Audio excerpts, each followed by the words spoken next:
Ed Woodward has said Manchester United see this summer's transfer window as a big opportunity for their rebuild. It seems they've got plenty of money to spend, but it would appear, Phil, that they're almost having trouble spending it. Or maybe their performances need to pick up on the pitch to attract the players that they want, the calibre of players. Look, Manchester United still have the draw, the third biggest club in the world. Right, let's stop you right there. Do they still have the draw? If they're not in the Champions League next season, will that stop some players going there? It will stop some players, but you've also got to remember they're the biggest wage payers in the Premier League, and therefore money talks. Mm-hmm. And some players will go for that annual salary. And that's where I think the problem. And do you really want those type of players who are only going there for the money? Well, I wouldn't sign them. That's the thing. So You're looking for a certain type of character, but obviously money talks. So when you're going after a marquee player, you really don't know his motivation. Well, the obvious one is, I couldn't tell you what his actual motivation was, but they signed Sanchez. That was a bidding war, huge wages, and it was an absolute failure. And then City ruled themselves out. Yeah. And so Manchester City decided they'll go so far with Harry Maguire, they'll go so far with Sanchez, the wages for Sanchez as well, and everything that was paid. And that for me, that's what's going to happen. You either have to pay over the odds. I think Harry Maguire, he was happy to go to either, and it wasn't only for the money. Of course, it was financially better for him. But I think with Sanchez, it became that. Didn't happen for him. So, but what the problem is there, because his wages are so high, a little like with Ozil at Arsenal, if you ever do want to move these players on, it's very, very difficult. So I think Manchester United getting in the Champions League is paramount. I really, really think it's very, very important about who they can attract. I do. I know. But do you think it's realistic though? I think they've got a chance, because if you look at the top of the division, that I think Liverpool, Manchester City, Leicester, but they can still finish fourth, or they could win the Europa League. So that they could get there.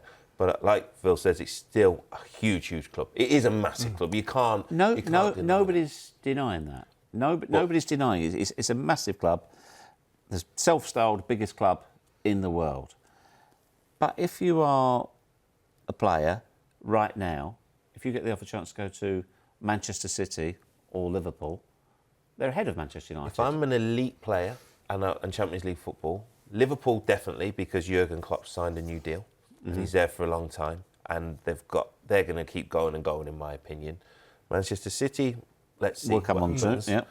With Manchester United right now, then if I was a young player, a young elite player, then I would go there, because I still think huge club and I've got time. But if I'm more come towards the end of it, I still think Manchester United are going to be a good 3 to 4 years before they're right back at it, in my opinion. That's the thing, it's the project at Man United. Ed Woodward might say this summer's going to be a big summer for us, but what players can you get in? Also, who can you get out?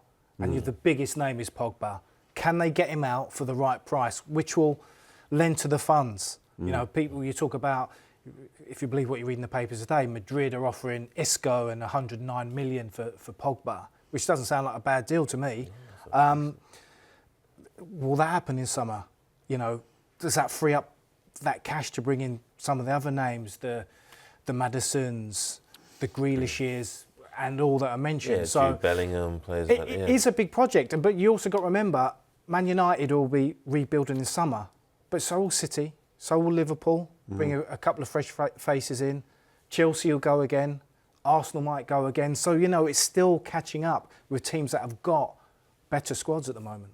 Do you think Manchester United, again, relative to where they are and the build that Phil's talking about, have got to pay a premium? Yeah, they have to play a premium at the moment, especially if they can't offer Champions League football. If you can't offer Champions League football, you have to offer it. And it sounds crazy because Manchester United is a massive club. But if Solskjaer's staying and doing his thing, then it seems to me the profile is young, hungry players that he can develop. They want to play in a certain way, because I think he's inherited a few different players who fit different systems. So obviously when first, you know, the likes of Fellaini, there, people like that were there that weren't maybe that Manchester United free-flowing sort of. So if he's going to play in that way, needs a striker, needs the young players are coming in. He has spent, I think the signings he's made have been decent. So they have to stick to that profile, bring all the fans and everybody on the journey.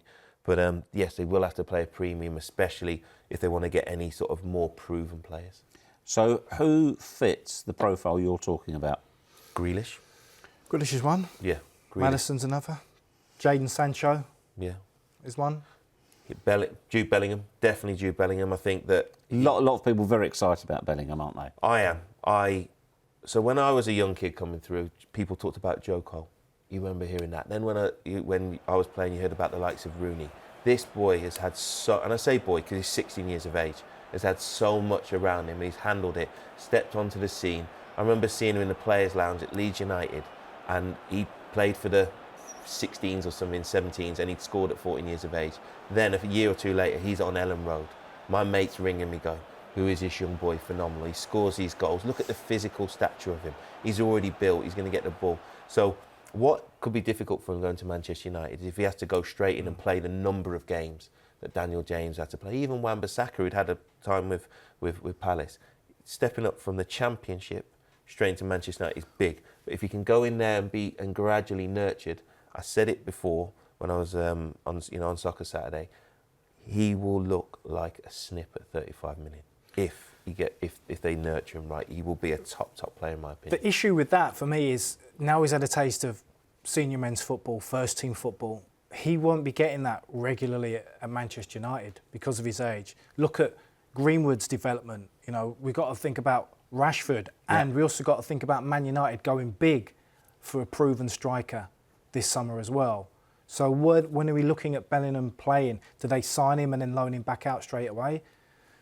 It's a lot of money to spend to do that to someone at that age. I think because obviously Greenwood's getting, for me, Bellingham, I think his best position. What do you think? I think his best position is probably an 8, maybe. I think that would be his best position, but he needs to be in the midfield with somebody else. I think with Greenwood, as you say, him coming in and out, Rashford has ended up making it, and probably even he's a young man, isn't he, to play that number of games? But if Manchester United are the club of stature that you say they are, surely they can afford to buy a player who's for the future, not necessarily for the immediate.